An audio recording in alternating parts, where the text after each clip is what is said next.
स्वागत है दोस्तों। ये है हमारा एक प्लांट जो कि आप देख ही चुके होंगे कि फाइकस विरिनस है। ये यहाँ की लोकल स्पीसीज़ है, इसलिए मैं इस पर ज़्यादा काम करता हूँ क्योंकि यहाँ ज़्यादा अवेलेबल है। जनरली मैं वाइल्ड से हार्वेस्टिंग करके ही लाता हूँ प्लांट्स, ज़्यादा खर्चा नहीं करता प्लांट्स पे और अवेलेबल रहता है। तो आप लोगों को भी यही करना है। आपके लोकल एरिया में जो भी प्लांट अवेलेबल है या अच्छे से ग्रो होता है उस पर काम कीजिए। तो चलिए आज उसका कुछ काम करेंगे हम तमाम। यानी पहले तो हमें डिफोलिएशन करेंगे और पिछले सीजन के बाद यहाँ कुछ डाइबैक हुआ है वो निकालते हैं। तो प्लांट को हम रिपोर्ट भी करने वाले हैं इस प्लांट को, क्योंकि अब ये ग्रोथ में भी है। ये ब्रांच ग्रोथ अनबैलेंस हो जाता है क्योंकि यहाँ ज़्यादा ग्रोथ है, यहाँ कम, इसलिए यहाँ डाइबैक भी हुआ है। उसको भी निकाल देते हैं। तो अगर रिपोर्टिंग से पहले आप प्लांट को कुछ स्टाइल देना चाहे वो भी दे सकते हैं, क्योंकि हमारी पहली स्टाइल थोड़ी बहुत अनबैलेंस होती है या बिगड़ जाती है तो हमें रिस्टाइल करना पड़ता है प्लांट को। तो देखते हैं क्या कर सकते हैं हम। पिछले साल हमने एक रूट काटी थी उसकी, जो कि बहुत लंबी थी, उसको भी हमें ऐसे रहने दिया था। उसको हम दूसरे पॉट में शिफ्ट करेंगे किसी ट्विस्ट के साथ। तो चलिए उसको भी निकाल देते हैं क्योंकि डाइबैक हुआ है। तो कुछ ब्रांचें मिली हैं और ज़्यादा ब्रांच नहीं है, तो वायर को हम निकालने वाले हैं क्योंकि यहाँ वायर बाइट देखी जा सकती है। ये सब धीरे धीरे निकल जाएगी, थोड़ी ज़्यादा ही हो गई है क्योंकि हमारे पास जब प्लांट ज़्यादा हो जाते हैं तो कभी कभी हम प्लांट को निगलेक्ट करते हैं या काम ही नहीं कर पाते। सोच तो सकते हैं मगर काम नहीं हो पाता, तो ऐसा कुछ होता रहता है। ये धीरे धीरे निकल जाएगा मगर इतना ज़्यादा ना होने दे। अगर ग्रोथ अच्छा रहा तो ये सब जल्दी ही निकल जाएगा। और थोड़ा ग्रोथ ज़्यादा ही हुआ है क्योंकि ये सब वायर बाइट देख रहे हो आप।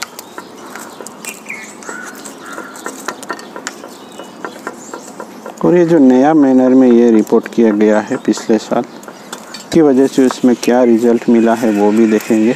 तो इससे पहले इस ब्रांच पे कुछ काम कर ले हम, देखते हैं क्या कर सकते हैं।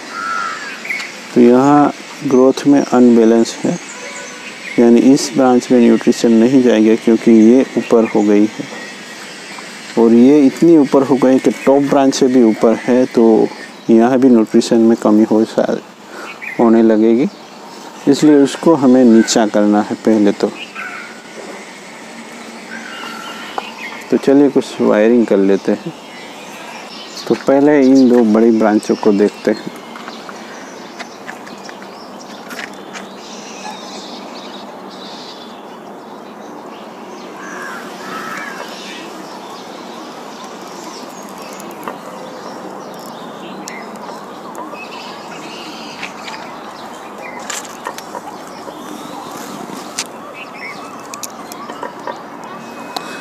अब यहाँ एक इम्पोर्टेंट चीज़, यहाँ से हमें वायरिंग की दिशा ये है, ऐसे कर सकते हैं। मगर ऐसा ब्रांच स्ट्रक्चर आता है तो यहाँ से हम ब्रांच वायरिंग की दिशा चेंज कर सकते हैं। ये ध्यान में रखने वाली चीज़ है।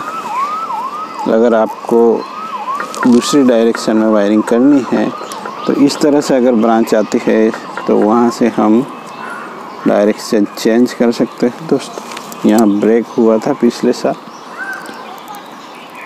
तो वहाँ एक और वाइंडिंग लगाते हैं हम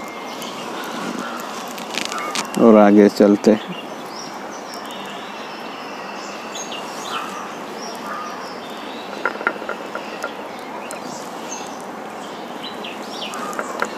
वायर जितना है उतना तो हम वायरिंग कर ही लेंगे। यहाँ केवल ज़्यादा ग्रोथ मिला है थोड़ा सा, इतना ज़्यादा भी नहीं, क्योंकि पॉट छोटा लिया था हमने शायद, तो इस बार मैं उसको बड़े पॉट में शिफ्ट कर रहा हूँ, इससे जल्दी ग्रोथ मिलेगा। और अब बारी आती है इस तरह की छोटी ब्रांचों की, तो यहाँ हमें एंकर करना है,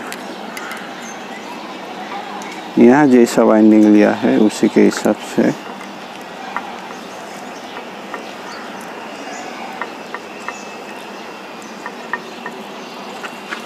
और उसको जो पहले वायर लिया है उसी के साथ चलते हुए आगे जाना है। और यहाँ से हमें दूसरी ब्रांच पे इस तरह से वायरिंग कर लेना है।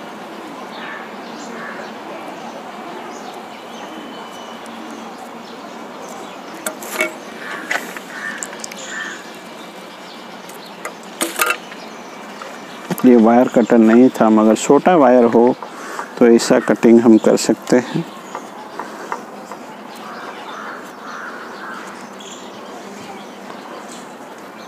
चलिए अब बारी आती है बैलेंसिंग की, मगर पहले थोड़ा वायरिंग कर लेता हूँ, बाद में बात करते हैं।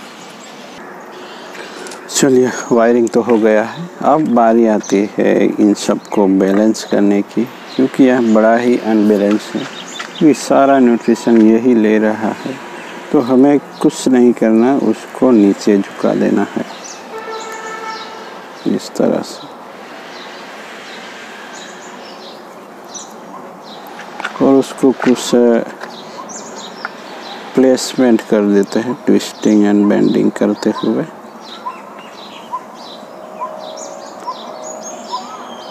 यानी उसको हमें दूसरी ब्रांचों से नीचे लाना है।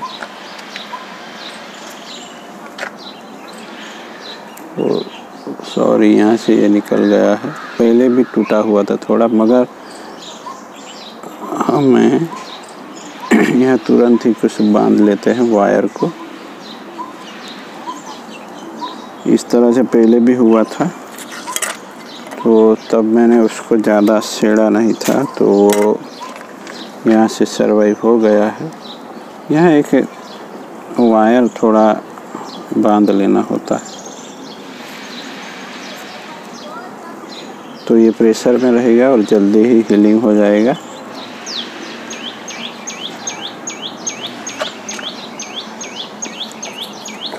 और ये थोड़ी लंबी ब्रांचें हैं, तो निकाल लेता हूँ थोड़ी।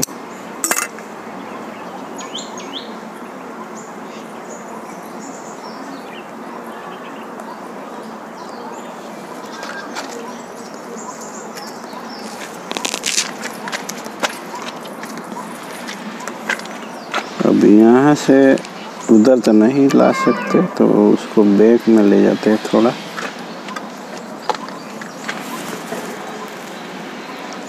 और थोड़ी प्लेसमेंट करने की कोशिश करते हैं ब्रांचों को, इधर है तो उसको यहाँ लाते हैं।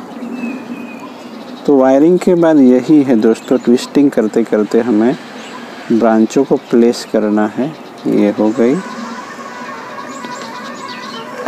और ये भले ही बैक ब्रांच बन पाए, हमें कोई दिक्कत नहीं। और ये हो गया ऊपर वाला एपेक्स, जिसको हम सीधे भी ग्रो कर सकते हैं। यहाँ एक ब्रांच आ गई, तो यहाँ वो अपने आप सब सेटल हो जाता है दोस्तों, मगर प्रॉपर तरीके से थोड़ा वायरिंग किया हो तो। देखिए ये ऊपर अपने आप एक स्ट्रक्चर बन गया। देखिए ब्रांचिंग की प्लेसमेंट हो गई, फ्रंट चाहे कोई भी हो, यहाँ एक ब्रांच, यहाँ और यहाँ, और फ्रंट हम इधर रखते हैं, फिर भी ये अपने हिसाब से ये थोड़ा सेटलमेंट हो गया। अगर ये फ्रंट रहता है तो उसको थोड़ा आगे की ओर, ये बैक ब्रांच, ये साइड ब्रांच, और उसको हम उन सब के मूवमेंट के हिसाब से, फ्लो लाइन के हिसाब से, यहाँ से आया है तो उसी की तरह हमें यहाँ उसको निकाल देते हैं पहले, तो कन्फ्यूज़न करता रहेगा ये। तो अब हमें इन दोनों की फ्लो लाइन एक ही लानी है, यानी कि ये ट्विन ट्रंक स्टाइल बन सकता है।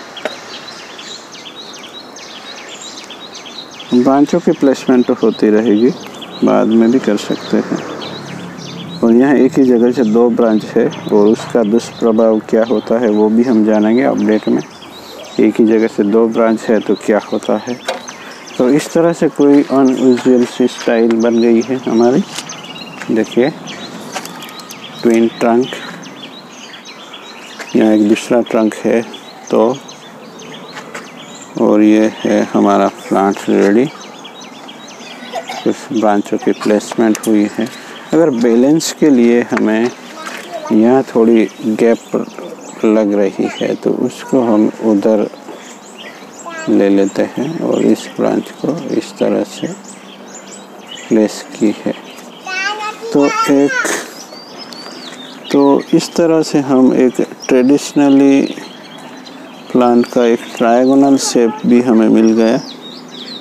देखिए, तो इस तरह से प्लांट को हमें बैलेंस करना है वायरिंग करने के बाद, और उसके बाद हमें सीधे उसका रिपोर्टिंग कर देना है। देखिए, कुछ नहीं करना होता दोस्तों, केवल वायरिंग और हो गया। चलिए अब बारी आती है रिपोर्टिंग की। इसके लिए सभी एक्साइटेड रहते हैं क्योंकि जो भी हमने 1 साल के वेटिंग के बाद ये सब देखना हमारे लिए बन पाता है। पूरा 1 साल तक हम वेट करते हैं, तब जाके कहीं जाके हमें ये रूट सिस्टम देखने को मिलती है। तो इसके लिए तो सब एक्साइटेड रहते हैं। कुछ रूट्स चली गई है नीचे, तो उसको पहले निकालना होगा।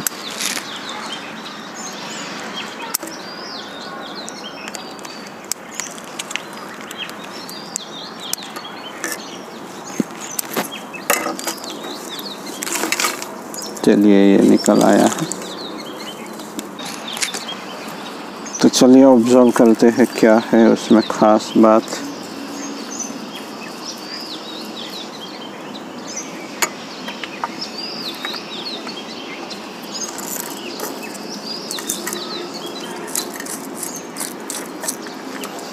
और इस तरह का वेल ड्रेन सॉइल होता है तभी इस तरह की छोटी छोटी रूट्स देखने को मिलेंगी हमें। ये देखिए, ये सॉइल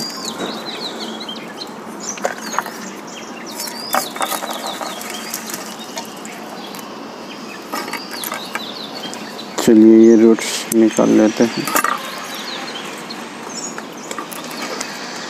ये नेट में चले गए ये सभी रूट्स, तो ये बड़ी रूट्स तो हमें निकाल ही देनी है कुछ।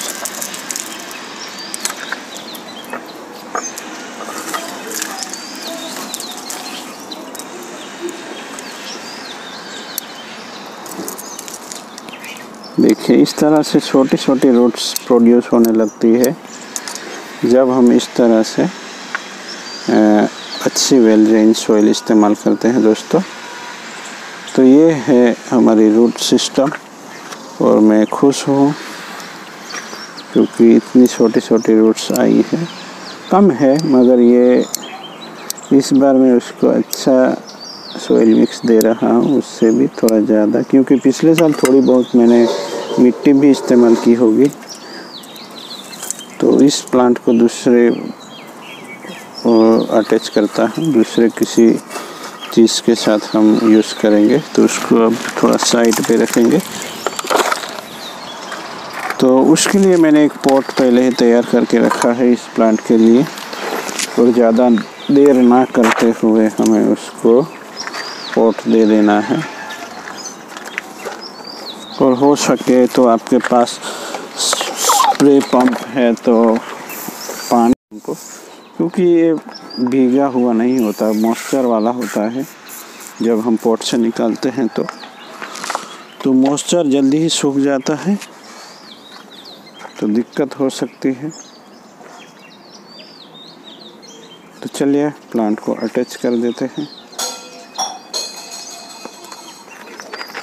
प्लांट को अटैच करना बहुत ज़रूरी होता है क्योंकि प्लांट को हमें स्टेबल करना पड़ता है, तभी जाके उसमें अच्छा ग्रोथ होएगा। अगर प्लांट स्टेबल नहीं हुआ तो ये हिलता डुलता रहेगा और हमारा प्लांट डिस्टर्ब होता रहेगा। अगर उसने एक पोजीशन में कुछ रूट जमा रखी है और वो कुछ हिल गया तो उसको फिर से रूट जमानी पड़ेगी, तो इस तरह का प्रॉब्लम आ सकता है। इसलिए हमें बैलेंस में रखने के लिए प्लांट को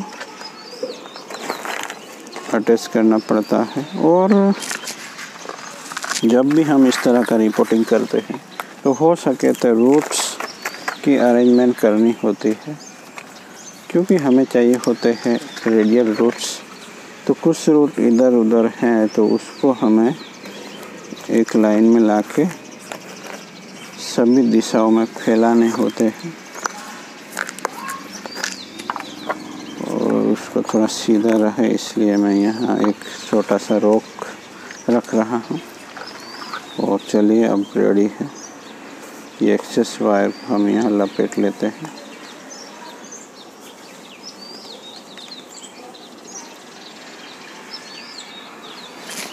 और अब तो सॉइल मिक्स दे देना है हमें।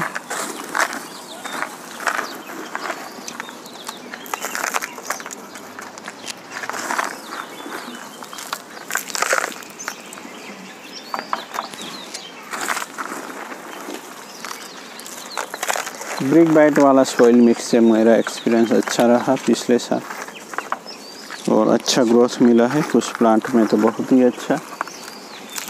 पिछले बार कुछ मैंने मिट्टी इस्तेमाल की थी इस सॉइल मिक्स में, मगर उसको भी मैंने स्किप कर दिया है। और थोड़ा सा मैं इस बार ये GNFC का थोड़ा सा नीम केक पाउडर स्प्रिंकल कर देता हूँ। तो रूट सॉइल मिक्स में केवल brick bytes, cow dung manner या एनिमल मैनर, लीफ मोल्ड के साथ होता है। वहाँ सब कुछ किचन वेस्ट से लेकर सब कुछ सड़ जाता है, वो सब इस्तेमाल किया है। और साथ में थोड़ी सी रेत, यानी 50% से भी ज़्यादा चीज़ मैंने ली है वो है ब्रिक बाइट्स। और बहुत ही कम मैंने ली है सैंड, और उससे थोड़ी ज़्यादा ली है वो गोबर वाला खाद जो कि फर्मेंट हुआ होता है, यानी कि कच्चा नहीं लेना है, सूखा भी नहीं, जो अच्छी तरह से कंपोस्ट में बदल चुका है ऐसा लेना है हमें, सड़ा हुआ कह सकते हैं हम। तो चलिए रेडी है दोस्तों हमारा प्लांट, एक नज़र डाल देते हैं। तो इस तरह से बहुत सारे वीडियो के लिए बने रहे हमारे साथ और देखते रहे हमारा channel. And thank you for watching.